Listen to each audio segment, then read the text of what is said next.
खरात प्रकरणात समता जगदंबा पतसंस्था चौकशीच्या फेऱ्यात अडकली आहे। समता पतसंस्थेचे काका कोयटेंचा खरात सोबतचा व्हिडिओ समोर आलाय।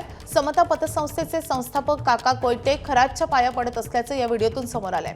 मी आजपर्यंत अशोक खरातला भेटलो नाही, काका कोयटेंचं व्हायरल व्हिडिओवर स्पष्टीकरण आलेलं आहे।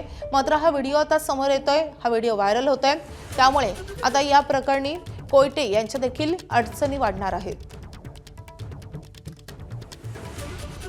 कोण अशोक खरात, कोण कॅप्टन, कोण भोंदू, ते आत्ता ओपन झालं। आम्हाला माहीतही नव्हतं ते।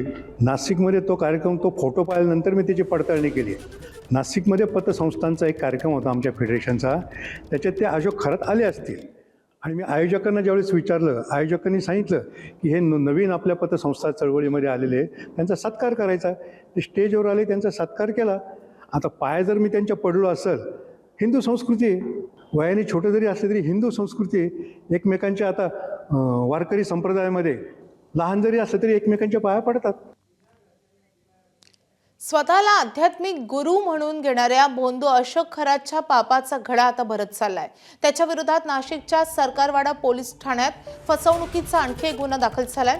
एका कांदा व्यापाऱ्याला प्लॉट विक्री व्यवसायात गुंतवणुकीचा आमिष दाखवून तब्बल 85 लाख रुपयांना गंडा घातल्याचं तपासात निष्पन्न झालंय। संबंधित कांदा व्यापाऱ्याची 60 लाख रुपये किमतीची जागा वृद्धाश्रमाच्या नावे केवळ 22,25,000 रुपयांच्या अल्प दरात खरेदी करून खरातनं व्यापाऱ्याचा विश्वास संपादन केला। त्यानंतर या बदल्यात दुसऱ्या एका जागेवर चांगल्या लोकेशनवर जागा मिळवून देण्याचं आणि प्लॉट विक्रीच्या व्यवसायातून मोठा नफा मिळवून देण्याचं आमिष त्यानं दाखवलं। या आमिषाला बळी पडून संबंधित व्यापाऱ्यानं खरातला वेळोवेळी एकूण 85 लाख रुपये दिले।